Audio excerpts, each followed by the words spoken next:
राहुल गांधी प्रवासी मजदूरों से बात करते हुए दिखाई पड़ रहे हैं। इससे पहले कांग्रेस की तरफ से वो तस्वीरें वायरल की गई थी, जिन तस्वीरों में राहुल गांधी प्रवासी मजदूरों से, जो मजदूर पलायन कर रहे थे, उनसे बात कर रहे थे। तो अब एक डॉक्यूमेंट्री जारी की है, यानी किसी भी तरीके से कोई मौका राजनीति करने का छोड़ना नहीं चाहती है कांग्रेस। तो देखिए, सबसे पहले कांग्रेस ने प्रवासी मजदूरों को यह बताने की कोशिश की कि जो ट्रेन का किराया है वो कांग्रेस पार्टी दे रही है। इसके बाद जब पोल पट्टी खुल जाती है तो फिर कैसे बसों के जरिए प्रवासी मजदूरों के दिलों में बसने की कोशिश होती है, लेकिन वहां पर भी कांग्रेस की नहीं चल पाती है, क्योंकि वहां पर जो झूठ का पुलिंदा था वो भी सामने आ जाता। और अब एक नई कोशिश है प्रवासी मजदूरों को ये बताने की कि कांग्रेस को प्रवासी मजदूरों की कितनी चिंता है। ये संकट का वक्त है, ऐसे में क्या इस तरीके की ओझी राजनीति ठीक है?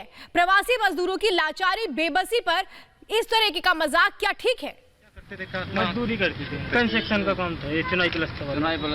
और आपका पूरा परिवार यहाँ? ये पूरे परिवार ही है। अब सब एक साथ चले? हाँ, एक साथ चले। और कितने देर से चल रहे हो? कल से चले, शाम से।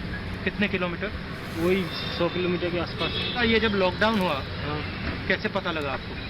एकाएक एकदम एक दिन का पता चला था। 21 तारीख को हम लोग कुछ नहीं करे। और आप वहाँ पे कहाँ रहते थे? किराए से रहते थे। किराए से? कितना क्या किराया लगता है? 2500 रुपये किराया लगता है। अब आप यूपी जा रहे हो? हाँ। कितना दूर है यहाँ से? झांसी के पास। और हमारे सहयोगी अनुज इस वक्त हमारे साथ जुड़ चुके हैं। अनुज, 3 तस्वीरें कांग्रेस की तरफ से अब तक सामने आ चुकी है। पहला, जब कोटा से बच्चों को लाने के नाम पर 36 लाख रुपए उत्तर प्रदेश सरकार से वसूले। दूसरा, अनफिट बसें भेजी गई। और तीसरा, राहुल गांधी की डॉक्यूमेंट्री। तो कांग्रेस की हमदर्दी है या फिर राजनीति?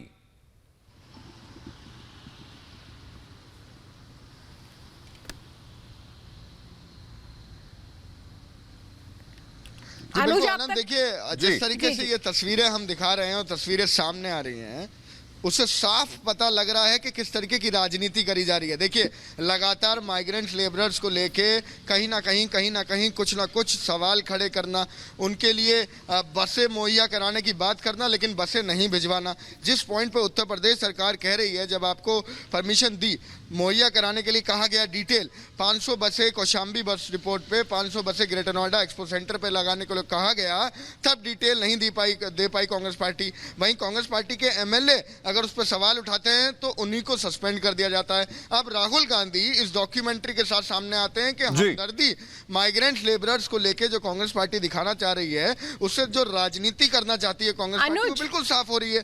एक एक करके तस्वीरों पे तस्वीरें आ रही हैं, एक तस्वीर सामने आ रही है अनुज। इसीलिए मैं जानना चाह रही हूं कि ये जो कांग्रेस की प्रवासी मजदूरों पर प्रचार से प्रसिद्धि का दौर है, इस वक्त संकट में भी यही चीजें कांग्रेस को समझ में आती हैं। बिल्कुल, देखिए, कांग्रेस पार्टी को यह समझने की जरूरत है कि ये जो परेशानी है, ये जो आपदा है, इसमें जो देश को एक साथ खड़ा होना है, इस लड़ाई के खिलाफ एक साथ एकजुट होना है, लेकिन राजनीति नहीं खत्म हो रही है। कल देखिए 21 लाइक माइंडेड पार्टी की एक मीटिंग बुलाई गई, जिसमें भी जो डिस्कशन था वो यही सब पॉइंट थे। कहीं भी डिस्कशन ये नहीं था कि आगे कैसे बढ़ना है, माइग्रेंट लेबरर्स की मदद कैसे करनी है। सोनिया गांधी खुद चेयर कर रही थी, राहुल गांधी खुद सामने आते हैं, प्रियंका गांधी लगातार ट्वीट पे ट्वीट करती हैं कि हमारी बसें नहीं पहुंच रही हैं। माइग्रेंट लेबर्स के नाम पे जिस तरीके की राजनीति देखने को मिल रही है लगातार, चाहे कोटा की बात करें, चाहे उत्तर प्रदेश की बात करें, चाहे इस वीडियो की बात करें, राहुल गांधी प्री प्लान करके एक जगह जाते हैं, वहां पे जाके डॉक्यूमेंट्री बनवाते हैं, उसके बाद इंडियन यूथ कांग्रेस के वर्कर्स को वहां पे बुलाते हैं। तो ये एक सोचा समझा पूरा जो राजनीतिकरण है, इस पूरी सवाल तो यही है कि मजदूरों किसी भी के लिए अगर मरहम की कोशिश कांग्रेस कर रही है, तो इसमें प्रचार का शोर क्यों किया जा रहा है? प्रचार से प्रसिद्धि का ये जो सिलसिला है कांग्रेस का, ये कब थमेगा? प्रवासी मजदूरों पर जो ओझी राजनीति हो रही है, ये कब रुकेगी और कांग्रेस कब बाज आएगी? ये बहुत अहम सवाल है। आगे भी आपसे अपडेट लेंगे अनुज। जानकारी देने के लिए धन्यवाद।